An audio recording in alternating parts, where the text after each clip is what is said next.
दोस्तों, होली के त्योहार को बुराई पर अच्छाई की जीत कहा जाता है और तो और इस दिन पूरी प्रकृति जागृत अवस्था में होती है। यदि आप अपनी जन्मों की गरीबी से और अपने दुखों से बहुत ही परेशान हो चुके हैं तो आप होली के दिन बस एक ये छोटा सा उपाय कर लें। रात के समय में इस पेड़ को छू कर आ जाए। आप मान के चलिए दोस्तों, इतना धन बरसेगा कि आप संभाल भी नहीं पाएंगे। यदि आपने रात को 12 बजे इस पेड़ को छू लिया तो दुनिया की कोई भी शक्ति आपको करोड़पति बनने से नहीं रोक सकती है। दोस्तों, छप्पर फाड़कर धन की वर्षा होगी। दोस्तों, होली के दिन ये पेड़ पूरी तरह से जागृत अवस्था में होते हैं। जब भगवान नरसिंह ने अर्थात भगवान नारायण ने हिरण्यकश्यप का वध किया था, तब उस दिन भगवान नारायण ने इन वृक्षों को ऐसा आशीर्वाद दिया था कि मैं होली के दिन तुम में वास करूंगा। दोस्तों, ये जो होली का पर्व होता है ये बहुत ही सुंदर पर्व होता है, क्योंकि इस दिन हम सब एक दूसरे से उसकी गलतियां भुलाकर मिलते हैं, सभी को अपनाते हैं। ये आपस में प्यार बढ़ाने वाला त्योहार है, क्योंकि इस समय में हमारे समाज के सभी लोग आपसी मतभेद को भुलाकर, ऊंच नीच को भुलाकर, अमीरी गरीबी को भुलाकर एक दूसरे से प्रेम और सौहार्द से मिलते हैं। दोस्तों, जैसा कि आप सभी जानते हैं कि इस बार 24 मार्च को होली जलाई जाएगी और 25 मार्च यानी कि सोमवार के दिन रंग वाला उत्सव मनाया जाएगा। दोस्तों, इस दिन रंग वाली होली के दिन यानी कि सोमवार को एक बहुत बड़ा चंद्र ग्रहण लगने जा रहा है, जो सुबह 10:41 पर प्रारंभ होगा और दोपहर 3:01 पर समाप्त होगा। तो दोस्तों, इस बार होली के त्योहार पर यदि आप कुछ छोटे छोटे से उपाय कर लेते हैं तो आप मान के चलिए आपको उन उपायों का हजारों गुना फल प्राप्त होगा। नमस्कार दोस्तों, एक बार फिर से आप सभी का स्वागत है। वीडियो में आगे बढ़े उससे पहले आप सभी से विनम्र निवेदन है कि यदि अभी तक आपने वीडियो को लाइक नहीं किया है तो वीडियो को लाइक करके चैनल को सब्सक्राइब कर लीजिए और साथ ही साथ पास वाली बेल आइकन को प्रेस करना बिल्कुल भी ना भूलें, क्योंकि आप सभी जानते हैं कि हम प्रतिदिन यहाँ पर निजी जीवन से जुड़ी हुई समस्या के समाधान हेतु वीडियो अपलोड करते हैं। यदि आप भी इसी प्रकार की वीडियो बिल्कुल मुफ्त में चाहते हैं तो आप हमारे चैनल को जरूर सब्सक्राइब कर लें। और साथ ही साथ आपसे एक छोटी सी प्रार्थना और भी है कि आप कमेंट बॉक्स में अपनी राशि और डेट ऑफ बर्थ जरूर लिखें, ताकि आपकी राशि के अनुसार जब भी हमें कोई उपाय मिले हम वह उपाय आपको कमेंट के माध्यम से जरूर बताएंगे। अच्छा दोस्तों, क्या आप एक बात जानते हैं कि ये जो होली का पर्व है ये किसानों का यानी कि खेती का पर्व भी माना जाता है, क्योंकि इस समय होली में गेहूं की बाली को भी भूना जाता है। दोस्तों, नारायण के भक्तों के लिए तो ये अमृत तुल्य त्योहार है, क्योंकि विष्णु भक्त इस दिन व्रत भी रखते हैं और साथ ही साथ सभी लोग इस त्योहार को बहुत ही हर्षोल्लास के साथ मनाते हैं। दोस्तों, होलिका दहन के लिए लोग महीनों पहले से तैयारियां आरंभ कर देते हैं, जैसे कि लकड़ी जुटाना, उपले तैयार करना। दोस्तों, आप होली की कौन कौन सी तैयारियां पहले से ही आरंभ कर देते हैं, कमेंट करके जरूर बताना। दोस्तों, फाल्गुन शुक्ल पूर्णिमा के दिन संध्या काल में भद्रा जब दोष रहित होती है तब इस समय होलिका दहन किया जाता है। होलिका दहन करने से पहले विधिवत सभी देवी देवताओं की उपासना की जाती है और अग्नि, भगवान नारायण, इन सभी के लिए आहुति भी दी जाती है। होलिका की पूरे विधि विधान के साथ लोग परिक्रमा करते हैं और पूजा भी करते हैं। दोस्तों, इस त्योहार को भगवान कृष्ण और राधा का त्योहार भी माना जाता है। दोस्तों, इस त्योहार को राधा कृष्ण के प्रेम के उत्सव के रूप में भी मनाया जाता है। यदि आप इस त्योहार का पूरा आनंद लेना चाहते हैं तो आप भगवान कृष्ण की नगरी ब्रज में जरूर जाएं और इस त्योहार का पूरा आनंद उठाएं। दोस्तों, होलिका दहन के दिन लोग विशेष तौर पर मिठाई और पकवान अपने घर में बनाते हैं और होलिका माँ को अर्पित करते हैं। यदि आप ऐसा नहीं करते हैं तो आप ये करना प्रारंभ कर दीजिए, आपका दुर्भाग्य सौभाग्य में परिवर्तित हो जाएगा। होलिका उत्सव मनाने के पीछे एक पौराणिक कथा भी है कि हिरण्यकश्यप नाम का एक राजा भगवान विष्णु से शत्रुता रखता था और भगवान विष्णु से शत्रुता रखने के कारण ही उसने अपने आप को ही भगवान कहना आरंभ कर दिया था।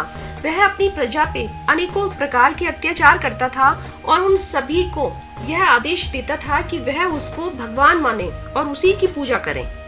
और इसी के चलते उसने अपने राज्य में यज्ञ, आहुति, पूजा पाठ सभी कुछ पूरी तरह से बंद कर दिया था और वह अपने राज्य के सभी साधु संतों को प्रताड़ित करने लगा। कुछ समय बाद उसे एक पुत्र की प्राप्ति हुई। उनका पुत्र प्रहलाद भगवान विष्णु का बहुत बड़ा भक्त बना। हिरण्यकश्यप के लाख मना करने के बावजूद भी भक्त प्रहलाद हमेशा भगवान विष्णु की भक्ति में ही लीन रहता था।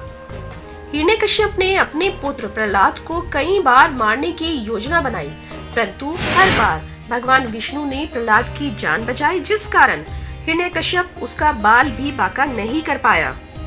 हिरण्यकश्यप की एक बहन थी जिसका नाम था होलिका।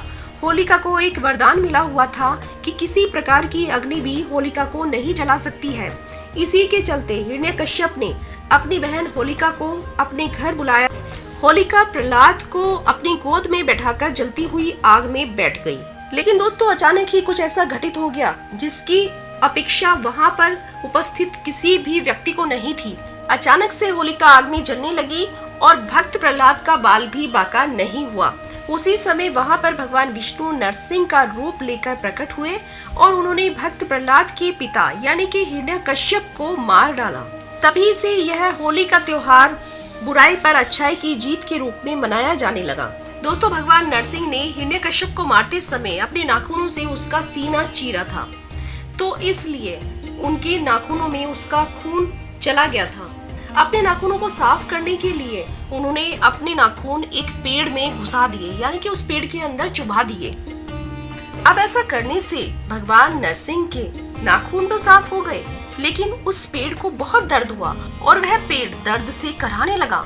उसने भगवान नरसिंह से कहा कि हे प्रभु, और आपने जो ये नाखून मेरे अंदर गाड़े हैं, इसकी पीड़ा हमें हमेशा ही सताएगी। जब भगवान नरसिंह ने उस पेड़ को इस प्रकार दुख से विलाप करते हुए सुना, तब उन्होंने उस पेड़ को आशीर्वाद दिया कि हे वृक्ष, जब भी होली होगी और पूर्णिमा होगी, मैं हमेशा तुम पर ही निवास करूंगा। तो इसलिए पूर्णिमा के दिन और जिस दिन होली जलाई जाती है, यानी कि होलिका के दिन, भगवान नरसिंह माता लक्ष्मी के साथ इस वृक्ष में निवास करते हैं। दोस्तों, ऐसा माना जाता है कि इस दिन पूरी सच्ची श्रद्धा के साथ यदि आप इस वृक्ष से अपनी कोई भी प्रार्थना करते हैं, तो यह वृक्ष तुरंत ही आपको आपके सभी दुखों से, कष्टों से मुक्ति प्रदान करता है। दोस्तों, इस वृक्ष को छूने के कुछ नियम हैं। आपको उस नियम का पालन जरूर करना है।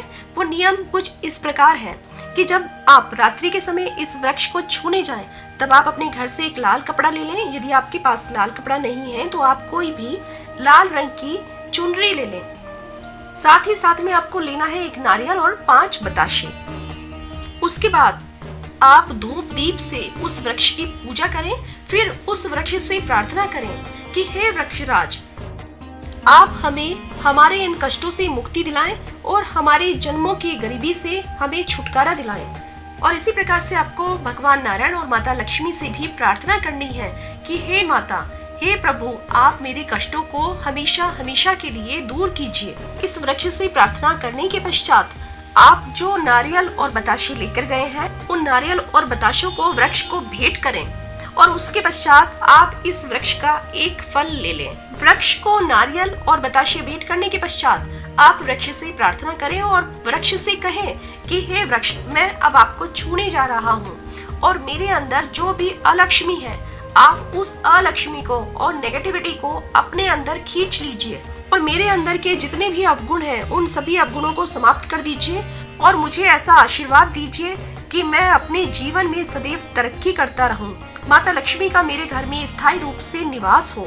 और ऐसी प्रार्थना करने के पश्चात आपको इस वृक्ष का एक फल तोड़ लेना है। लेकिन दोस्तों, बहुत ही ध्यान दीजिएगा, ये कार्य आपको रात को 12 बजे करना है और आप उस फल को तोड़कर ले आए।